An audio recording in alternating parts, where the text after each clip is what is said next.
You'll understand when you're older, my mom said, after choosing a 5-star resort trip for my sister. I didn't argue. I just left the key on the table and vanished before they got back. I've been lurking on this subreddit for months, reading everyone's stories about standing up to toxic family members.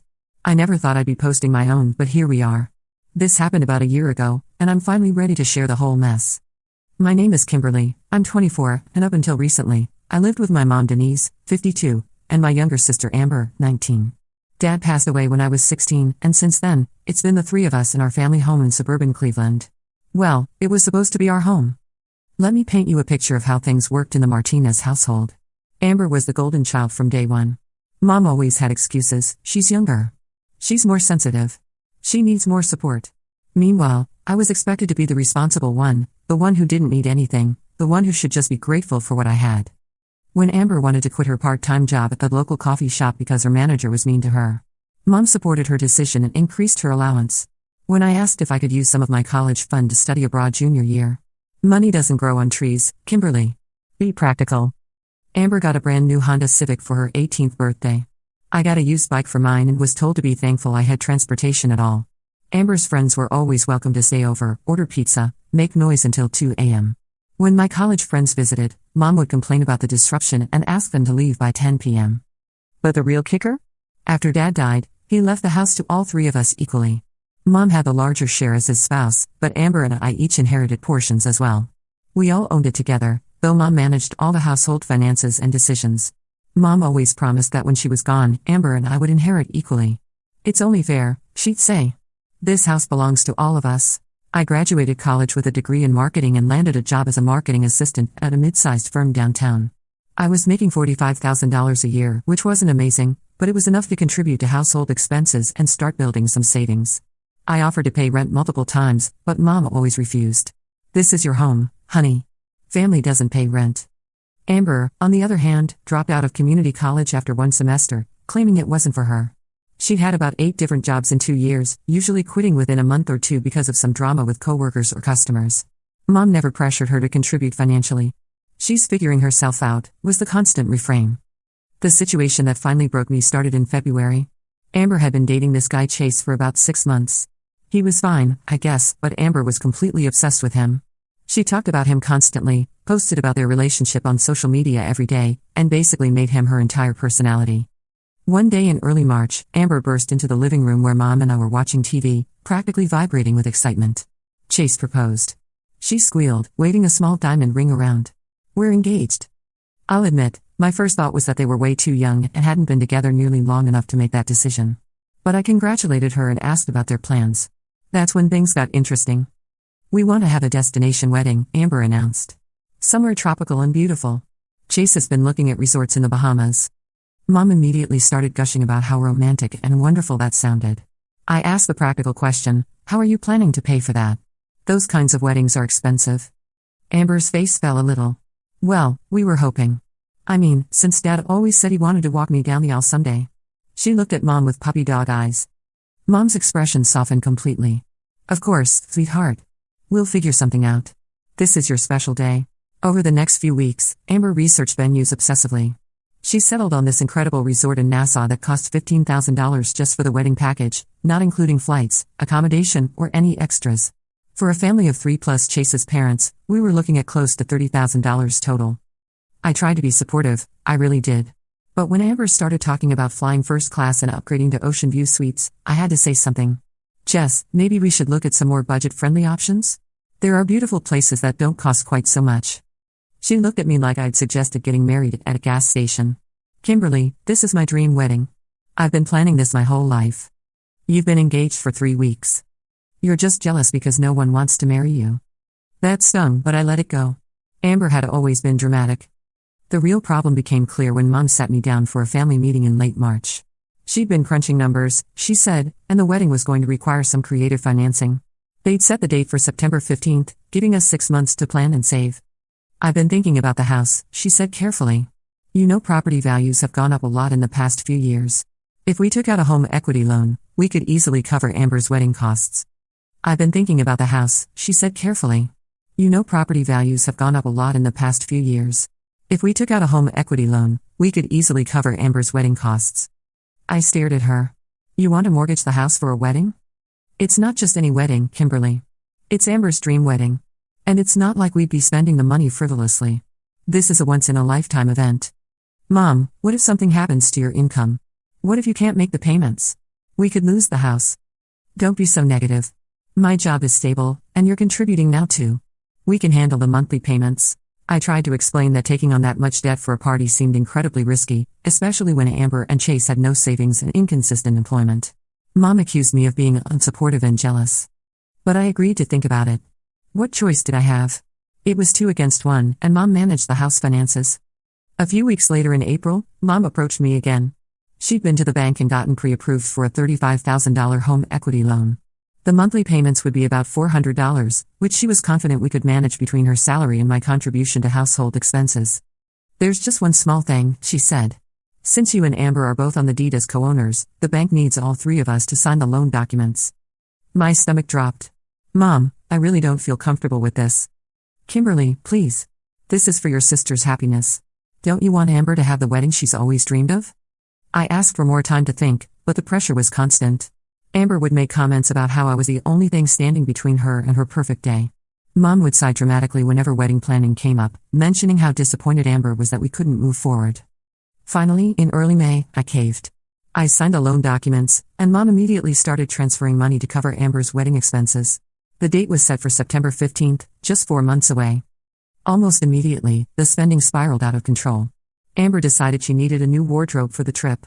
She booked spa treatments and excursions that weren't part of the original package. She insisted on having a rehearsal dinner at the resort's most expensive restaurant. When I brought up the mounting costs, Mom told me not to worry about it. We'll figure it out. This is Amber's time. 2 weeks before the wedding, Amber announced that she'd invited 6 additional friends to join the celebration. The more the merrier, she said cheerfully. I did the math. With the extra guests, upgraded accommodations, and all the add-ons Amber kept requesting, we were looking at close to $50,000 in total expenses. Our $35,000 loan wasn't going to cover it. How are we paying for the rest? I asked Mom. I've been thinking about that, she said. I could take some cash advances on my credit cards to cover the difference. Maybe $8,000 or so. I felt sick. Mom, that's insane. The interest rates on cash advances are like 25%. We'll never be able to pay that back. Kimberly, sometimes you have to take risks for the people you love. Amber deserves this. I tried one more time to reason with them. I suggested scaling back on some of the extras, maybe reducing the guest list, or finding ways to cut costs without ruining Amber's vision. Both of them acted like I was trying to destroy Amber's happiness out of pure spite. You'll understand when you're older, Mom said dismissively. Right now you're focused on money, but family is what really matters. Someday you'll want your family to make sacrifices for your happiness too. That phrase echoed in my head for days. You'll understand when you're older. I was 24 years old, college-educated, employed, and contributing to the household. But apparently, I was too young and immature to have a valid opinion about taking on crippling debt for a party. The final straw came 1 week before the wedding. I came home from work to find Amber and Mom surrounded by shopping bags in the living room. Amber was showing off a designer dress she'd bought for the rehearsal dinner. It was $800, but it's Valentino, she gushed. I'll probably never own anything this nice again. I lost it. Amber, we're already $15,000 over budget for this wedding. Why are you still spending money we don't have? God, Kimberly, you're so obsessed with money. It's just a dress. It's an $800 dress that we're paying for with credit card debt. We? Amber's voice turned cold. This is my wedding. If you don't want to be supportive, maybe you shouldn't come.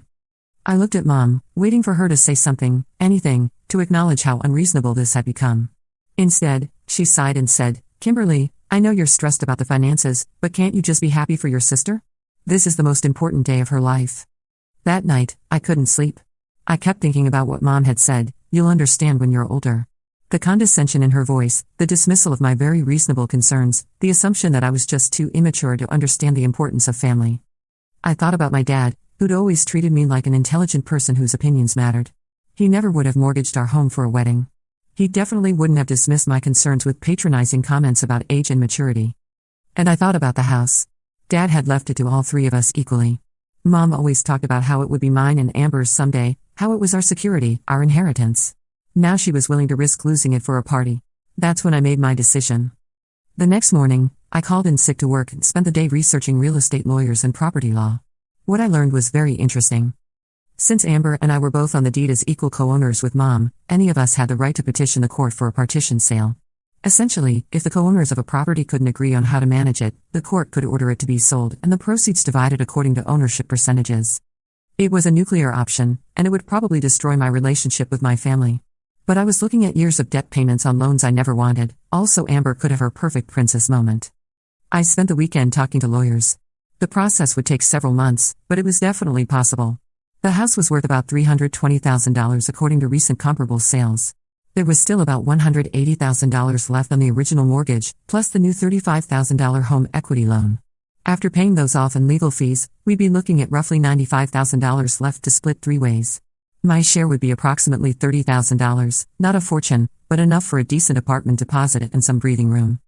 But I wasn't quite ready to go nuclear. I decided to try one last conversation with Mom. Monday evening, I asked her to sit down with me privately. I explained my concerns about the debt we were taking on, the risk to our home, and the pattern of financial irresponsibility that this wedding represented. Mom, I love Amber, and I want her to be happy. But we're mortgaging our future for one day. What happens if you lose your job?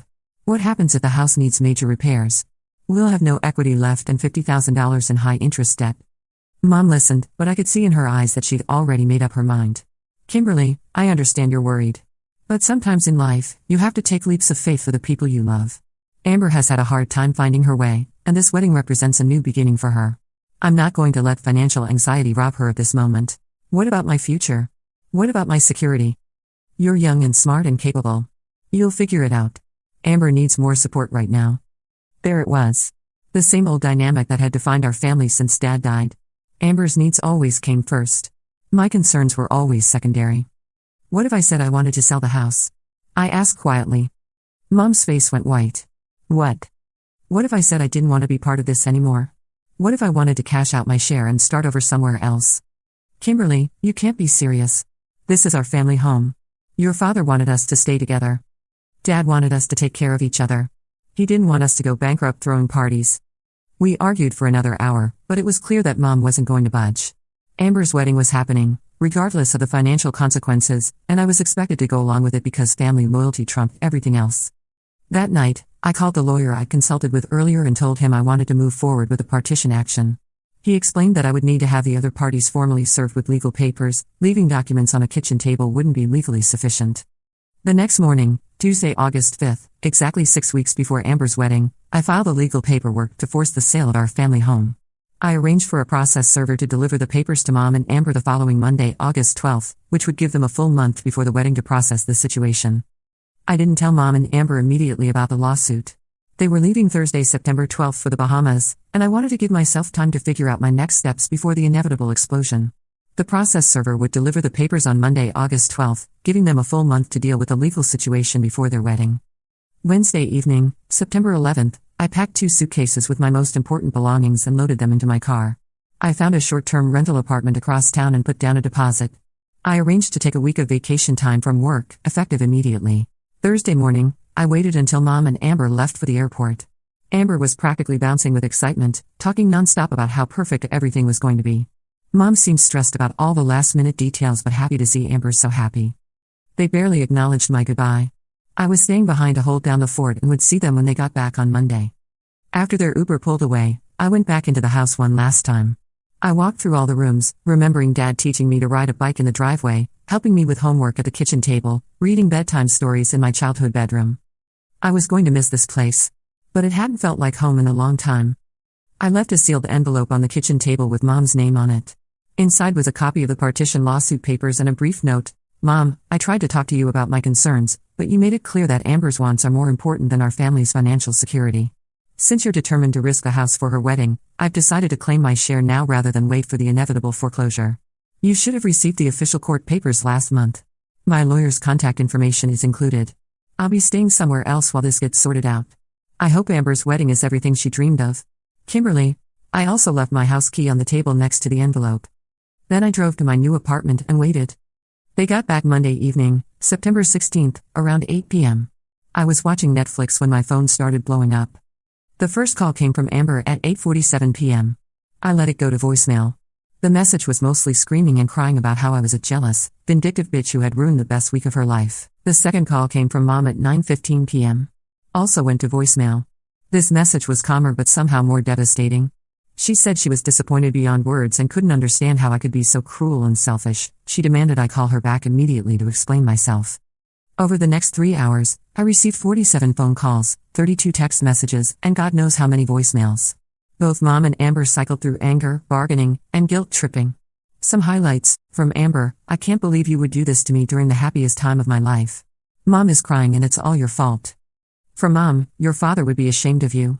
How could you attack your own family like this? From Amber again: Chase's parents think we're white trash now because of this lawsuit thing. You've humiliated me. From Mom: if you think you can blackmail us into giving you money, you're wrong. We'll fight this. I didn't respond to any of them. What was the point? I'd tried having reasonable conversations for months, and they dismissed me every time.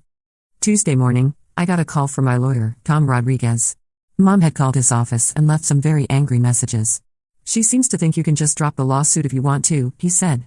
I explained that it doesn't work that way once the paperwork is filed, but she didn't seem to understand. How long will this take? I asked.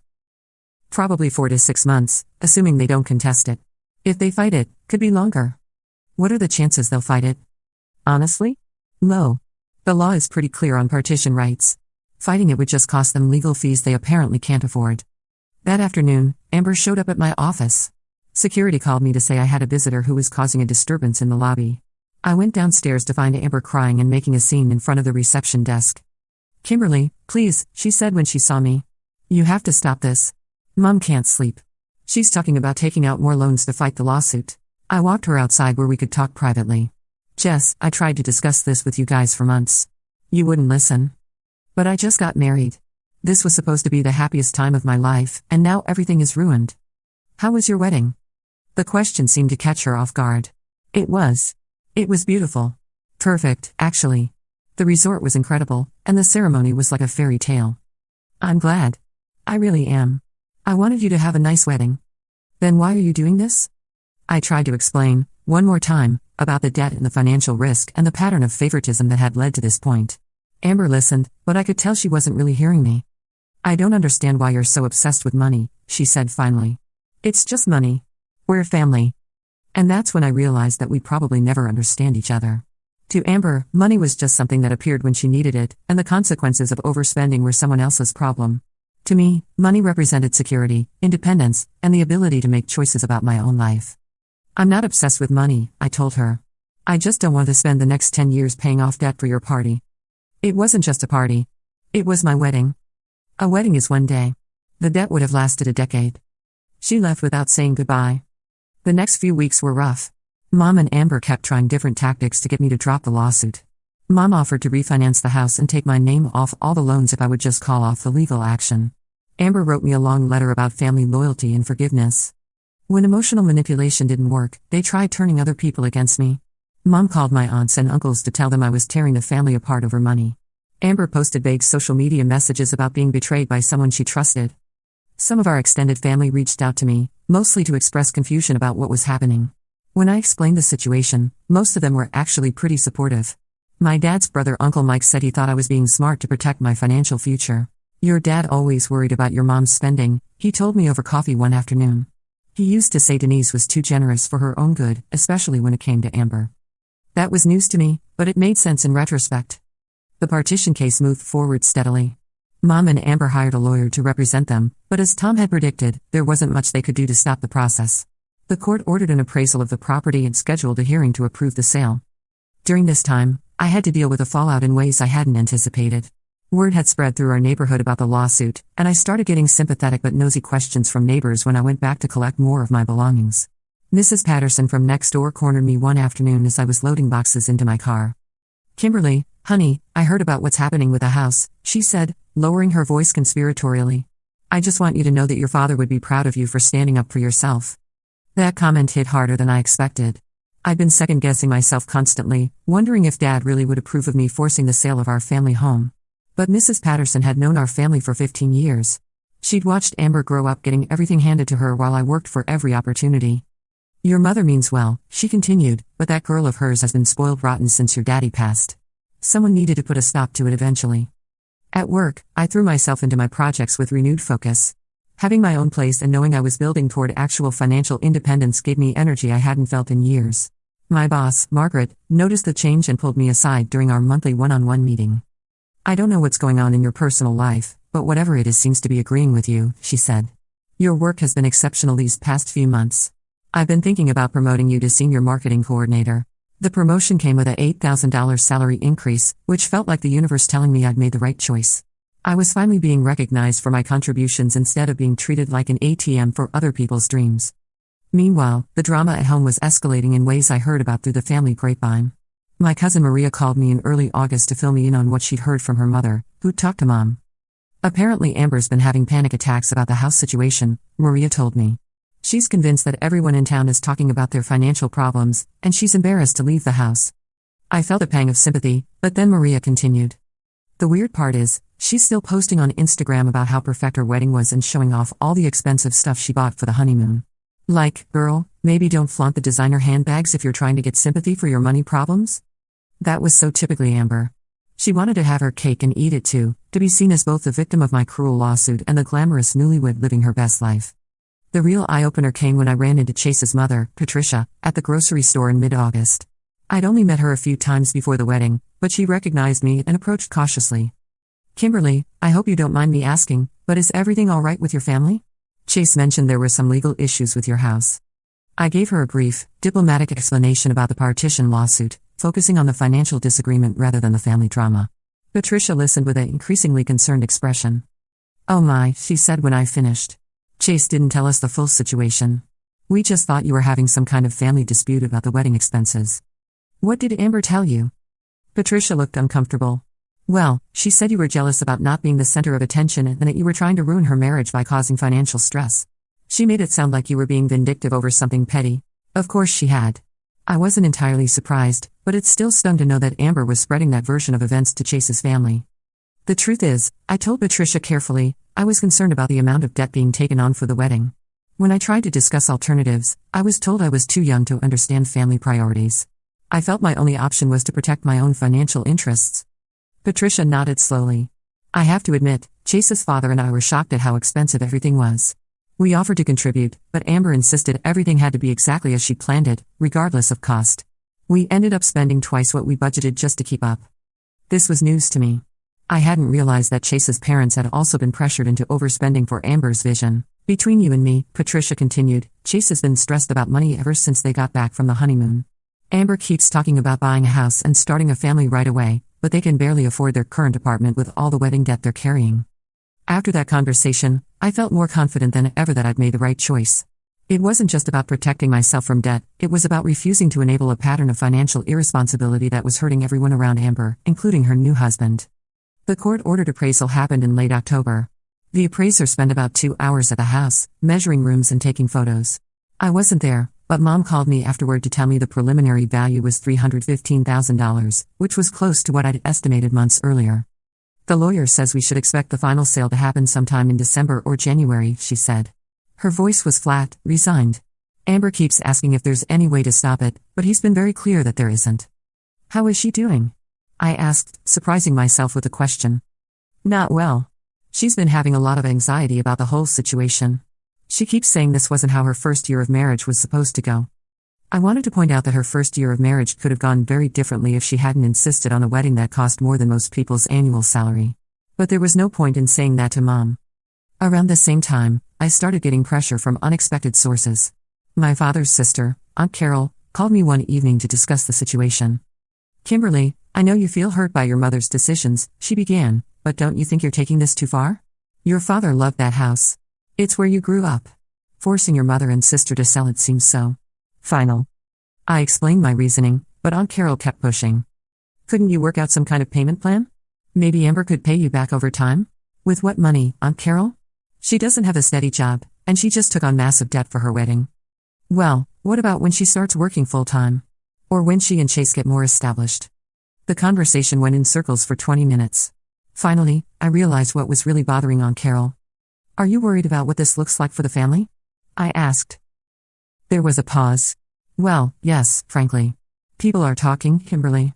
They're saying you're being vindictive and money-hungry. It doesn't reflect well on any of us." There it was. The real issue wasn't my financial security or family relationships, it was the family's reputation in the community. I'm sorry you're embarrassed, I told her, but I'm not going to stay in debt for the rest of my life to protect the family image.